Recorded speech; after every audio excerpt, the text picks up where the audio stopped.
Welcome friends to another 40k video. Today we draw on The End and the Death Part 1 by Dan Abnett and follow the Emperor and Malcador. The Emperor, when he was 200 to 300 years old, watched a man paint shapes on the wall. He viewed this as a sympathetic magic, a ritual, so what was imagined would later happen. The painter was modelling the future.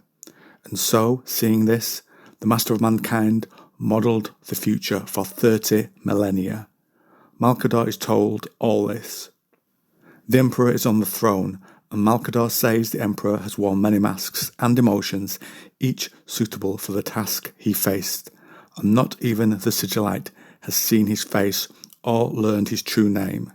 As names have power over demons to banish them, perhaps this is a reason that the Emperor has ensured that his name is lost. That little part's just my speculation. Malcador says that the Emperor has worn an aspect of kingliness or nobility so that he could command others, because it was necessary, but the Emperor did not like doing that. Malcador also tells us that the Emperor feels grief over what has happened to his sons. The Sigillites and he both knew the Primarchs would die due to the great work, and the Emperor planned that if one son fell, another could take their place. Whether that's another of the existing Primarchs or another one that he would create, we are not told. But the Emperor thought they would last for centuries. They were needed, as he could not accomplish his plan alone.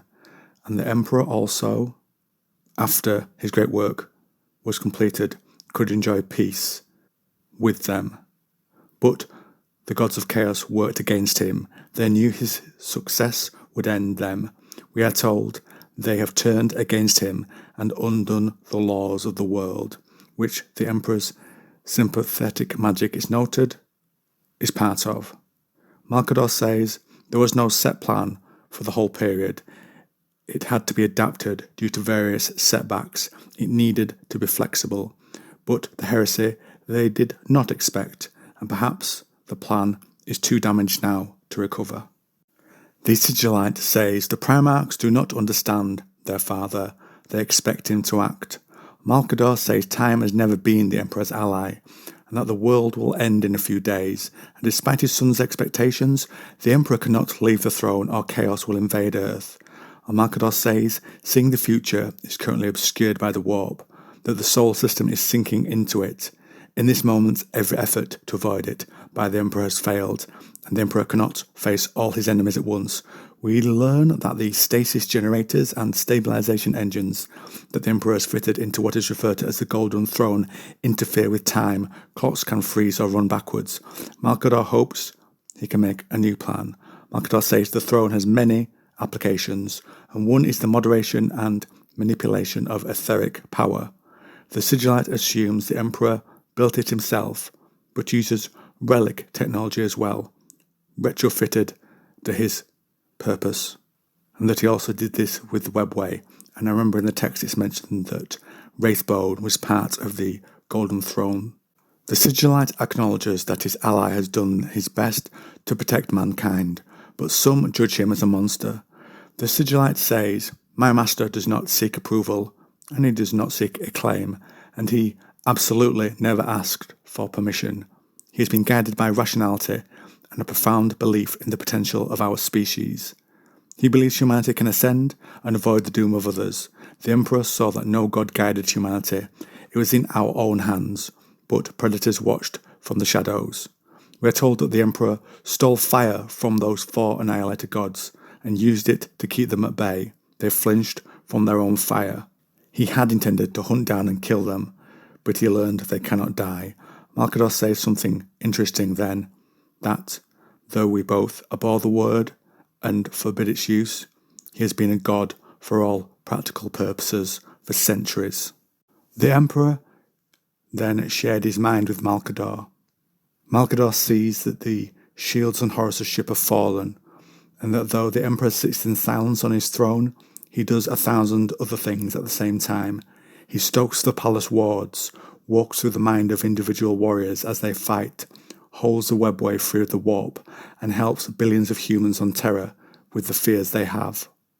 The Emperor tells Malcador that Sanguinius has seen him fall, but the Master of Mankind denies that he will fall and says he will face the foe and return to the throne.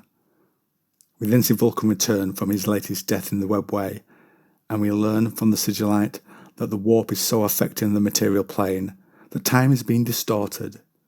They will remain pinned in this moment of time on Terra until Chaos's hold on the warp is broken, and Malcador thinks in a way that this gives the Emperor and his allies an eternity to defeat Chaos. Sanguinius, Rogel Dawn, and Constantine Valdor join the Emperor, Malcador, and Vulcan. The Emperor tells the four warriors that he will go up to the ship alone and that those gathered there will hold the palace. Sanguinius simply says no. Malcador says nothing but agrees, which Malcador has sensed in his mind, and he also knows that the other two disagree with what the Emperor plans as well. Malcador says to the Emperor in his mind that they have given all for him, that he has been silent and remote, so he must share in this moment, and we learn Malcador believes the Emperor regrets keeping others out in the past. He's lost friends and allies due to it, and he says the arrival of the Custodes and Primarchs is still very recent for a man who has lived as long as the Emperor, and so he has not yet learned to share with them, and Malcador becomes his voice, and the Emperor orders Rogel and Valdor to go with him. Vulcan will remain in the throne room to activate the destruction failsafe, and Sanguinius will remain behind as commander of the remaining forces around the palace. And he ends with, to Sanguinius, and in this you will be named the Emperor's true War Master, and drive back the hosts of the one who so villainously defames that title. And so the Emperor leaves the golden throne and Malcador takes his place, and as he steps up to that, Malcador tells us the Emperor feels more pain than he expects and is afraid he will never see the Sigillite again, and Malcador says that he will be remembered for his contribution to humanity, but he's only really doing this for the Emperor. And as he sits, every fibre of Malcador trembles. The Emperor, filled with sympathy, calls Malcador a hero. Shortly after, Sanguinius speaks with the Emperor, who has cast off his many masks and is now the warrior, monarch, the Emperor.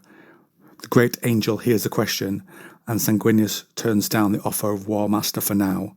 And the great angel says he refuses to let his father fight alone, and that Sanguinius says he has defied death many times, and he wants to face Horus and do this once more, and so another does not die in his place. The Emperor speaks and says his models for the future are also subject to variance, and the Emperor agrees that Sanguinius can accompany him. And perhaps opened up a little by what Malcador said to him about opening up to other people, Sanguinius asks the Emperor why he makes them suffer. The Master of Mankind says because whatever we do must always remain human, and suffering, pain and grief are that. The Emperor could have made his Primarch sons without emotion, but it's important. Though it can be an impediment, it can also be a strength, and the Emperor shows Sanguinius a vision. Sanguinius sees old Earth with a young, rash humanity on its surface. Then time moves, and the great angel sees he and his brothers are the culmination of a great work that humanity has undergone. Genetic drift and increasing mutation, and the great work is to rebuild the human vessel from this, to stop mutation and encourage positive traits, changes. And so psyches emerge. This suggests that perhaps the Emperor has had a guiding hand in the Emperor's psyches emerging over time, and he also notes that the other psycho roles, such as those that guide ships and that those that send messages, are also important. The Emperor says that emotions are the root of our supremacy as a species, reactive shortcuts to decision. We think and act as we feel first, so the Primarchs need them, and though they led to Horus turning, they can also allow triumph. And to finish, the Emperor says, we suffer because it is the sad but necessary consequence of our ability to prevail. So they face yet more suffering and teleport up to the vengeful spirit. The Emperor appears with the Custodes, but none of the others, and in that moment, the Custodes are corrupted and attack him. He uses claw and sword and basically force lightning to kill them. Both sides weep as they fight. The Emperor causes a Stormbird to explode, and in that moment he reasserts his will to shield the Legio Custodes from further corruption. The Master of Mankind then tears open the 16-ton hatch and tosses it aside, and they enter the Vengeful Spirit's innards. And his last psychic thought is, "Do you see what is coming for you?" Sanguinius and the Blood Angels fight the Lunar Wolves. He knows part of this ship. He fought with the Wolves and Horus before finding his own legion, and he uses this to his advantage. They breach the main artery of the ship in little time, and he mourns the brother he once loved. The wound from Angron does not slow him here, but after he feels its poison in his body. We see Valdor appear in another part of the ship, thinking of course it's a trap, and then engaging the Neverborn. And then the most tragic of all is Rogel Dawn. He's in a desert with no way out. Many centuries pass as he wanders there. He constantly repeats his name and the name of his legion to remember who he is. And there are bodies of his sons, tens of thousands of them. The dunes gradually darken. He tires, and he finds it harder to remember where he came from, and he says his name once more. Then, later, Rogel sees the desert has grown darker still, and everything is red, the colour of blood. Dawn yearns for the simplicity, for a blood fight, to be a man with a sword, and kill for blood, and not have to think. He keeps saying his name and that of his legion, and then another voice tells him to give in, and the last thing we see him say is, "Blood for thee." The other voice says that he's waiting for him. A very interesting trap set for Dawn by Khorne there. We see that the solar system is falling into the warp, and the ship, the Vengeful Spirit, is the focus of that. All the powers of the Four in the warp are gathered to stop the Emperor as they fear him. The Emperor removes his glove and seizes the Immaterium with his bare hand. Though the Immaterium, we are told, presses at him, it seeks to overwhelm him and drain him.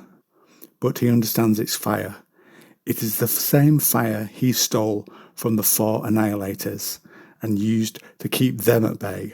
The same fire he has welded for centuries to drive them back whenever they have come too close. They flinched then from their own fire. They flinch now. Chaos thought he would be weaker here in their world, the warp, but Malcador says to him it's limitless power, fuel on a fire, so the Emperor draws on it with his mind. And with no masks, his truest, terrible aspect is revealed, and he lights up the ship and burns back its darkness, and gives courage to the Custodes. The Neverborns surge forward, and their golden blades meet them, and they and the Master of Mankind advance. Those the Emperor faces are incinerated. His restraint, mercy, and reluctance are gone, and his voice reaches out into the warp and says, "I am here, Horus Lupercal, and for you, I am the end and the death." So let's theorize for a moment based on all this great lore. We are told multiple times that the Emperor stole secret fire from the gods of chaos. We're not told exactly what that is, but we can ascertain that it's some sort of knowledge about the warp, manipulating the warp. It could account for certain abilities and powers that the Emperor has. It could account for possibly the Primarchs. There's been a few theories where there is some sort of spirit from the warp put into the Primarchs. And though it's a partial reveal about what the Emperor gained from the gods of chaos, it's also not that clear really, very 40k. So that's where we end today's video, not because I'm holding out on you, but because that is where the book ends. It really is part one of a two-part, hopefully, series. So when the next one comes out, friends, I'll be back here bringing you more cool lore. Any theories of your own, anything I've missed, any comments to make, drop me one down below.